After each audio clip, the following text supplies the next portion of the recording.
This is the early edition, a curated weekday guide to major news and developments over the past 24 hours, curated by Lizzie Jennings and read by an automated voice. Published March 18, 2026 on Just Security, an essential resource for those shaping a just and secure world. Here's today's news. Iran war. Iran launched retaliatory strikes against Israel this morning, killing at least 2 people. This followed the killing of 2 Iranian leaders in Israeli airstrikes around Tehran on Tuesday. Iranian state media confirmed the deaths of the Secretary of the Supreme National Security Council, Ali Larijani, and the head of the Iranian Revolutionary Guard's all-volunteer Basij force, Gholam Reza Soleimani. Israeli Defense Minister Israel Katz said today that Israel killed Iran's intelligence minister, Ismail Khatib, in an overnight strike in Tehran. Iran has yet to confirm his death. Christina Goldbaum and Abdi Latif Dahir report for the New York Times. Tal Shalev reports for CNN. The Iranian Red Crescent Society said yesterday that 236 healthcare sites have been severely damaged and 498 schools have been struck in U.S.-Israeli attacks. Efrat Livni reports for the New York Times. An Iraqi military spokesperson said that Iran-backed militia groups had attacked the U.S. Embassy in Baghdad again yesterday evening. A tanker anchored near a port in the United Arab Emirates was hit by a projectile early on Tuesday, according to the UK Maritime Trade Operations. This was the first strike on a ship in and around the Strait of Hormuz in 5 days. Efrat Livni reports for the New York Times. A State Department cable reviewed by the Washington Post relayed an Israeli assessment that Iran's regime is not cracking and is willing to fight to the end. Senior Israeli officials told U.S. diplomats that Iranian protesters will get slaughtered if they take to the streets against their government, according to the cable circulated last week. Despite this assessment, Israeli officials said they hoped for a popular revolt and urged the United States to prepare to support protesters if that happens. John Hudson reports.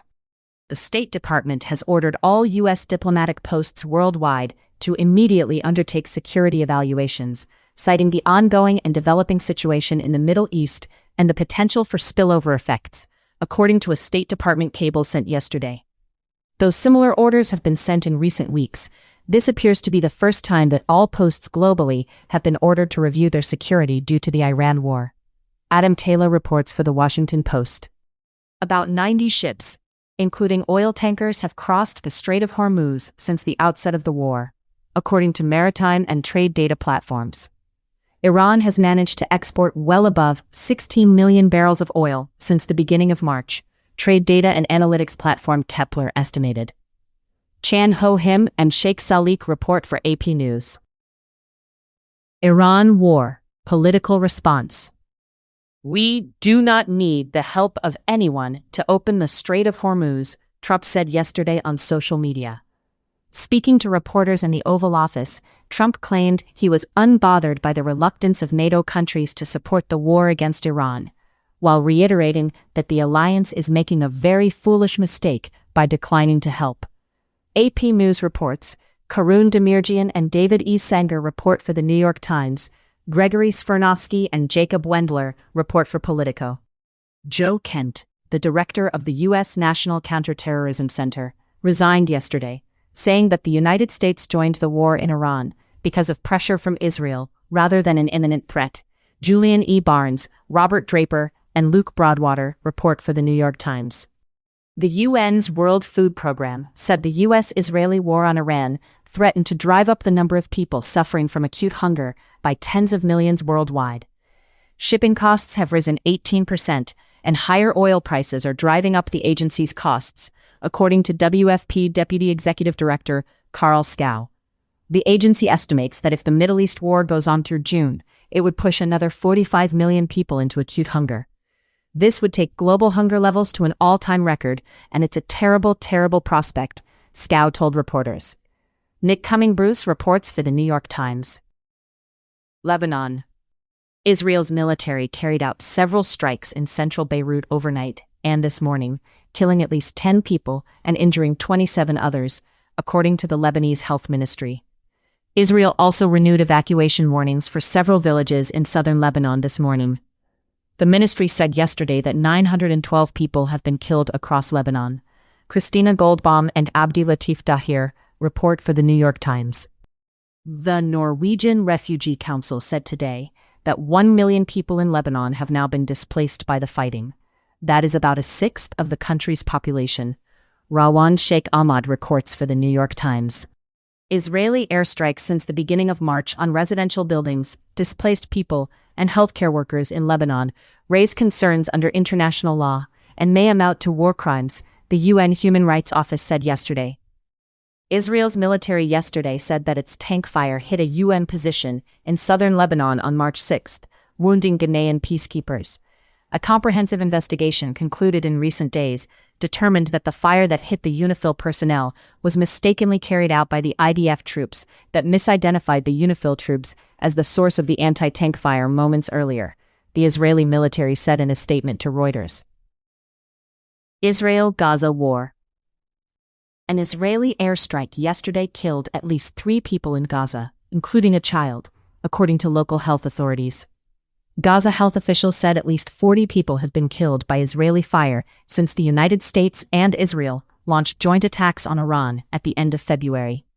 Nidal al-Mughrabi reports for Reuters. West Bank violence. Israeli forces shot and killed a 17-year-old Palestinian and wounded another in the occupied West Bank, health officials said yesterday. The Israeli military said forces fired at 3 people who hurled stones at Israeli vehicles near the town of Salfit, neutralizing 2 of them. Nidal al-Mughrabi reports for Reuters. More than 36,000 Palestinians in the West Bank were forcibly displaced over a year by Israeli settlement expansion and associated violence, the UN Human Rights Office said yesterday in a report covering 12 months to October 31, 2025. The Israeli diplomatic mission in Geneva responded by saying that as far as Israel was concerned, the UN Rights Office has lost all credibility. Jamie Keaton reports for AP News. Other global developments.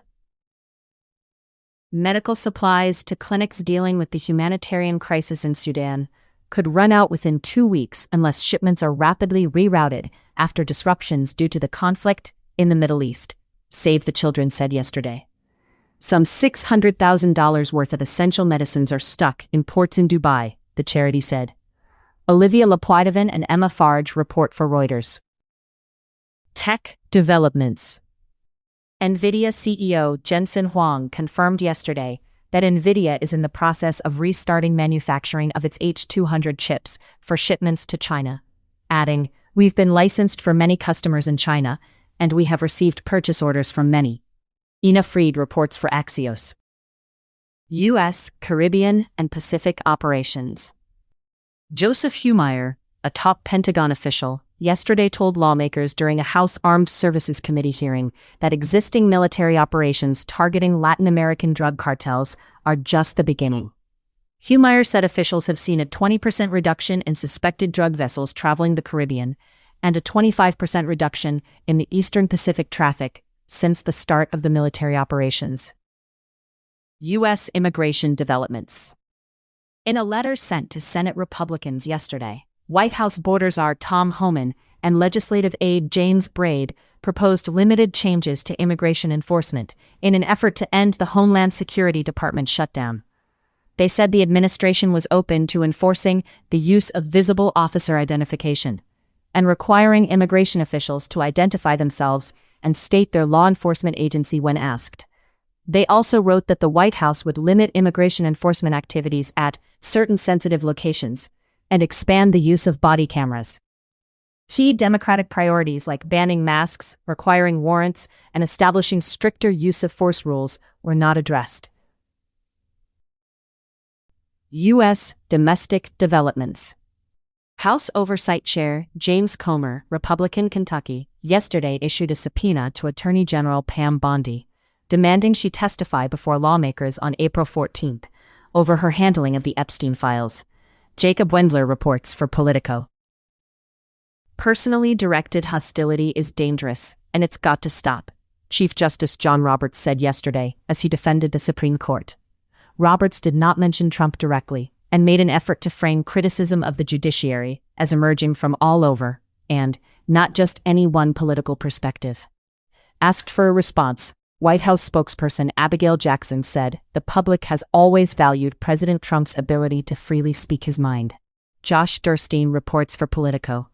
The chief federal judge for the District of Columbia has ordered that the judiciary be notified when a grand jury rejects the Trump administration's attempts to indict defendants, according to the new policy dated March 4th. Judge James Boasberg said the decision was in furtherance of the interests of consistency and transparency. Trump administration actions. The U.S. government said yesterday that it had deemed Anthropic an unacceptable risk to national security because the startup could disable or alter its technology to suit its own interests, rather than the country's priorities in a time of war, according to a court filing. Shira Frankel reports for the New York Times. Trump administration litigation. A federal judge yesterday nullified nearly all actions that the Trump administration took to close down Voice of America, ordering more than 1,000 full-time journalists and support staff back to work by March 23rd and to resume broadcasting operations, Minho Kim reports for the New York Times.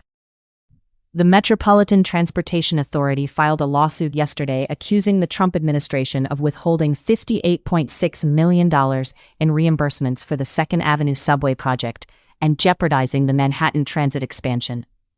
Jelila Negese reports for Politico. Thank you for listening to Just Security's Early Edition today, March 18, 2026. If you enjoy listening, Just Security's analytic articles are also available in audio form on the justsecurity.org website. To stay up to date on Just Security's analysis of law, policy, and current events, go to justsecurity.org, subscribe to Just Security on Substack, and follow us on LinkedIn, Blue Sky, Facebook, Instagram, and Threads.